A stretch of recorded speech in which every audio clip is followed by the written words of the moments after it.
Episode 5 of 1923 put us on the edge of our seats like none other. But was the new episode enough to satisfy upset fans? Did we just witness the most shocking moment in the entire franchise? After a 1-month wait, we were given one heck of an episode by Paramount Plus. In this video, we are going to do a full rundown of everything we saw in episode 5, providing our breakdown of the 5 biggest storylines behind the return. We'll cover everything from the shocking accident at the end of the episode to what we think might be coming next. Let's dive in, starting with our first storyline. Number 1, unhappy fans. Episode 5 had to be good, as 1923 faced plenty of criticism before its release. The last episode, Episode 4, aired on January 8th before the show went on a month-long break. Fans were upset at the hiatus. After all, the show only had 4 episodes before taking a month-long pause. Many 1923 fans took to Twitter to express their disapproval towards the break. The hiatus rudely left several plot points open, leaving us to wait and see how they would be resolved. For example, we were left with the threat of Banner Creighton and Donald Whitfield building an alliance to gain control of the Dutton land. But we were left with a cliffhanger, seeing Kara call a vote to create a police force, but not knowing how the Duttons will fare against Creighton's threat. Meanwhile, we had Tiana Rainwater leave us in shock by attacking Sister Mary with a pillowcase of Bibles and developing an escape plan from the school. But we were left wondering whether or not she would make it out alive. Although we weren't happy with the long delay, the show may have made up for the break with a jaw-dropping new episode. With all that said, let's dive into more of what we saw in episode 5, turning to our next storyline. Number 2, a recovering Dutton family. The 5th episode of 1923 came in strong. Within the first 5 minutes of the episode, writer Taylor Sheridan already had our jaws dropping. As we return to the Duttons after the hiatus, Elsa Dutton highlights that the family has fallen into a, quote, melancholy routine after the attack on the Dutton land and the death of John Dutton. Emma is a clear example, as she tells Kara she feels she has no purpose. Then, we see nothing more than a flash of light from the window of the house and hear a single gunshot, as Emma takes her own life. Kara and the other Duttons stand over the burial of Emma, devastated by another loss and claiming that the Duttons are going extinct. With not much going right for the Duttons, there is one bright side. Jack and Elizabeth appear to have recovered from their gunshot wounds. Jacob Dutton is still not in the best of health, but he is recovering, even able to start making his way up the stairs on his own. Meanwhile, Jack is upset at Banner and his army and full of hate. However, Liz is fed up with Jack and his emotional distance, which is the biggest consequence of his desire for revenge. Jack responds though, as the two recite impromptu wedding vows together, demonstrating his commitment to their relationship. Towards the end of the episode, this commitment is taken to another level, as Liz tells Kara that she is pregnant, providing Kara with, quote, the first good news that she has heard in months. Kara and Liz even discuss getting a marriage certificate for Liz and Jack, with that to look forward to. Let's dive into our next storyline. Number 3, Tiana's escape. After catching up with the Duttons at the ranch, we are brought back to the brutal scenes of the Native American school, where the nuns and Father Renaud discover the remnants of Tiana's revenge. We find out that not only did Tiana kill Sister Mary, but she also killed the nun that sexually assaulted her. Father Renaud beats Tiana's cousin, wanting answers about where she went. She tells him that Tiana is headed home, but Renaud doesn't believe that Tiana would be able to head 400 miles through difficult terrain. Still, he sends a crew of men on horses to find her. However, Tiana appears to be making it out okay so far, as we find her in the middle of the Badlands drinking from a small stream.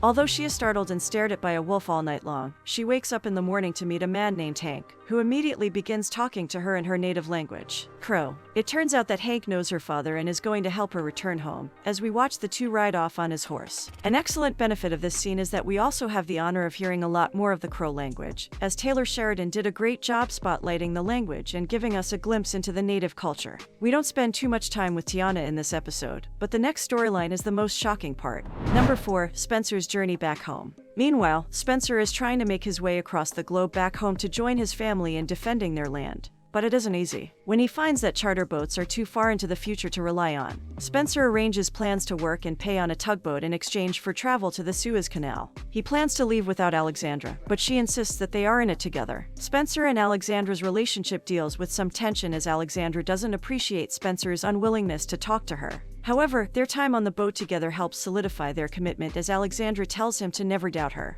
They set sail on the tugboat, but the journey won't be an easy one. Even in the early part of the trip, the boat nearly runs into a large, abandoned ship floating in the middle of the ocean. But they avoid the so-called ghost ship. Things appear to start going smoothly on the ship, as Alexandra and Spencer even pilot it with no problems. But the captain continues to provide some concern as he frequently coughs up blood. When it comes time for the captain's watch, Spencer offers to let him continue to sleep, but he refuses. 6 hours later, Spencer finds the captain dead instead of piloting. Spencer radios for help and seems capable of piloting the boat for the rest of the trip.